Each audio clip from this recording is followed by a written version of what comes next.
Okay, moving to oral communications, the primary means of oral communication or speaking or spoken communication is to convey the message. Speeches, formal one-to-ones or group discussions, and informal rumors, meal and greetings are all popular forms of oral communications. That means using spoken language. So the advantage of oral communications are speed and feedbacks. Of course, when we speak, is normally faster than its writing and so on. So it also can provide instant feedbacks. And the major advantages are advantage arise when the message must be passed through a number of people.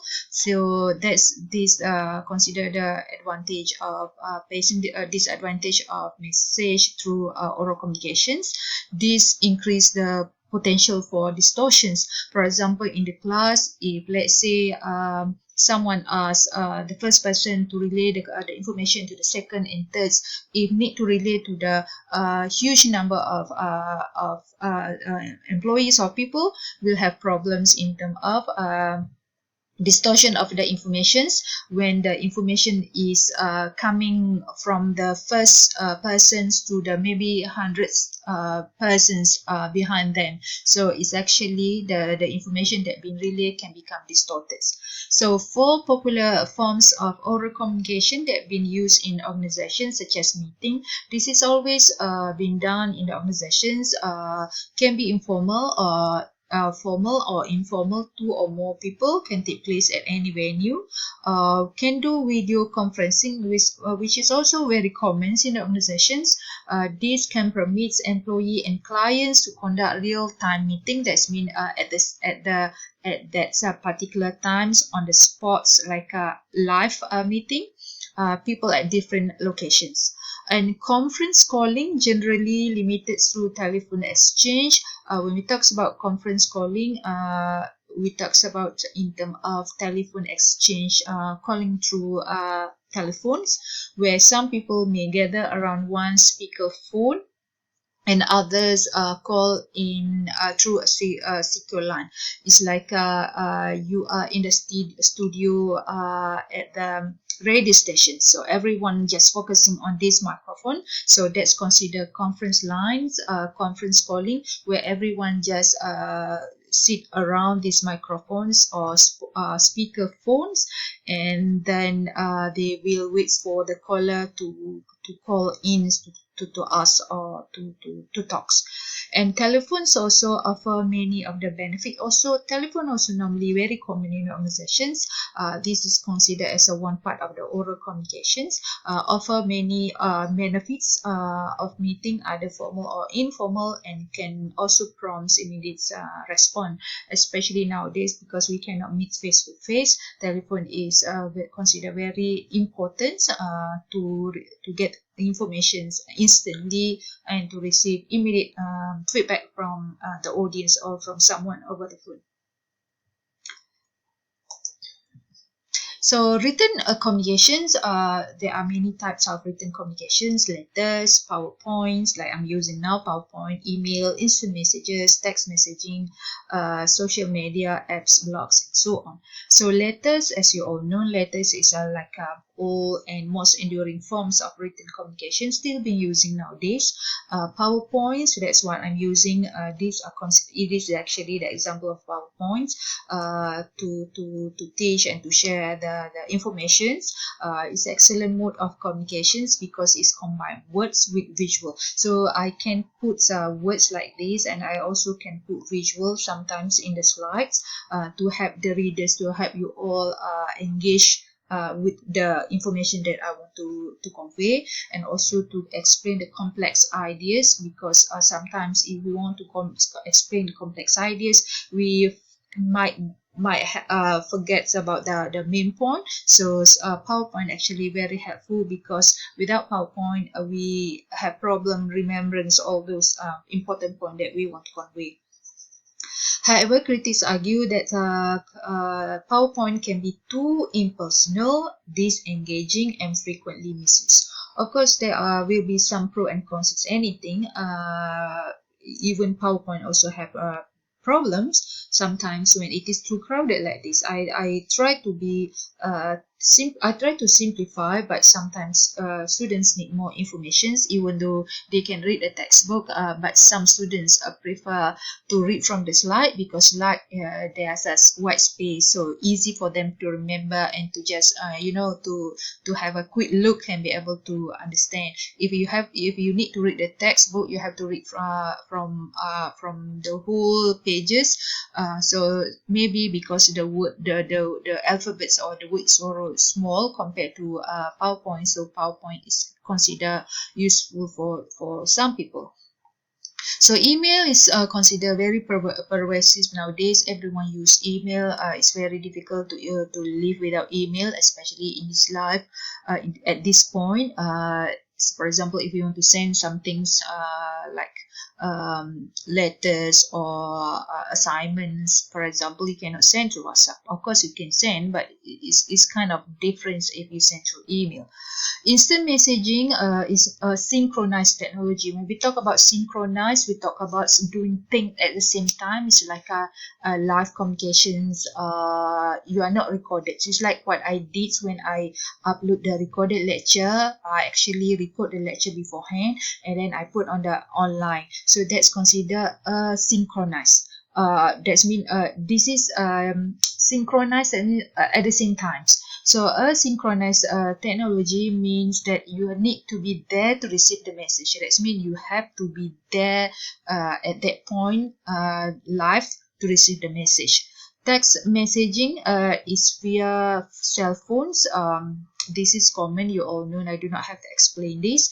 Text messaging, instant messaging, this is very common that you all know already, but just to explain that these are the example of written communication.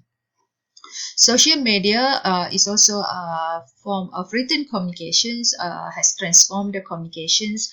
According to the research, this is considered is very important marketing tools that can lead to industries in growth by this is already past, but actually social media can be very powerful to increase, to do, like for example, people promote their products, those online business promote their products through social media, Instagrams or Facebooks or anything like LinkedIn and so on. So these very important social medias nowadays for organizations and also for social life of just normal people.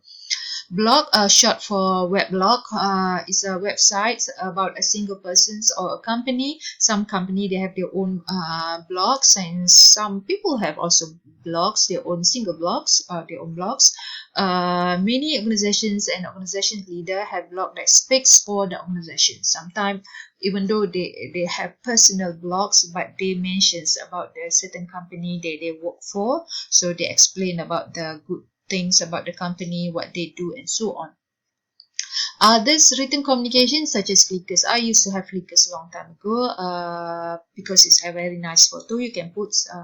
But because of so many things going on, so many new apps, so people can just choose whatever they want. So, but this basically others written communications that exist. There are many more, but it mentions only a few in the textbook. So as you can see here, allocations of time for managers and professional when they go to the office, what they spend most of the time checking email. To see 39%, role specific tasks, reading and answering email 28%, 19 searching and gathering informations, 14 communicating and collaborating internally. So showing that managers spend nearly 1/3 of their day reading and answering email. So this is very important emails, because some important communications being done in the organizations through email. Social media has become a tool for many employees and managers and human resource divisions when they send their resume, perhaps some through social media, some through, for example, LinkedIn, social media that's apply for the jobs, and human resource division sometimes looking for the employees or check the employees background or candidate background through their social media, the candidate social medias. So this consider very important for the organization as well as the normal people and employees. Okay, we move to nonverbal communications. Nonverbal, as you all know, nonverbal involve body movements. Nonverbal, that's mean communication without verbal. Communication is just using body language, body movement, sometimes using intonations. So, including body movement, the intonations, even though it say nonverbal, is actually is different from a little bit different from oral communications. Nonverbal includes body movement and intonations, or emphasis were given to the words, facial expressions, and physical distance between sender and receiver. So nonverbal, apart from spoken language, is body language can convey the status. Is, let's see, some body language when they cross their arms around their body can show that some we can predict we can predict whether that person working in what company or which level, depend by just looking at the way they carry themselves. That's considered body language. Also can show their emotional states, body language, whether they're feeling sad, they're feeling good, excited, happy, and so on. Verbal message also importance. Verbal message also can impart non-verbal message. So when you speak, when you have a spoken language, when you speak in front of the audience, that's considered oral communication. This oral communication also impart non-verbal, because when you speak, you have that kind of facial expressions. You also have your hand movement. This is considered as a part of non-verbal communication. So verbal message also imparts a non-verbal message. So non-verbal communication can stand alone. For example, non-verbal components. Some people, when do not know, when they have problems speaking, in terms of speaking, other they really they have some problems with their ability to speak. They just may show sign language. Could be understood by many people, even though we know how to speak like orally, but we sometimes use non-verbal component, for example, to just say goods like this, or just to say bye bye. We didn't have to say bye bye, but just our hand just showing like this is indicating already is the saying bye bye. So non-verbal communication may stand alone without having oral communications, and no discussions or communication is complete without non-verbal. Or even though we are using oral communication in conveying the message, still it's not complete without having this kind of movement explanation. That's why previously when I showed this slide, I didn't have the small screen on top, because I think it's enough. But I think after reading many research and so on, students tend to become more interested if lecturer provide at least a small pictures of themselves explaining regarding the topics. So that's why I come up with these kind of small screens, having my face pictures explaining about this. So no discussions of communication is complete without non-verbal communications. That means if you just give oral communication without any physical movement, without any expressions, it will not be complete. It will not be enough without body expressions, without facial expressions, without some symbol, intonation, and so on. So this is intonations. Intonations is very important. Facial expressions may convey meaning. Facial expression, the way you express your through your face. Facial expression with intonations. Intonation sometimes can show arrogance, can show aggressiveness, can show fear, can show shyness, can show also the importance of the emphasis of the words. So give more emphasis on the words by having facial expressions and intonation. So intonation is very important. For example, if I say, why don't I take you to dinner tonight? So you can use, in other words, this actually means I was going to take someone else. So why don't I take you to dinner tonight? So this kind, what I'm trying to say here, changing your tone actually can change the meaning. For example, if you want to say if you want to say get out of here. So get out of here doesn't mean leave me, but it's just a kind of joke. So that's basically the importance of intonation.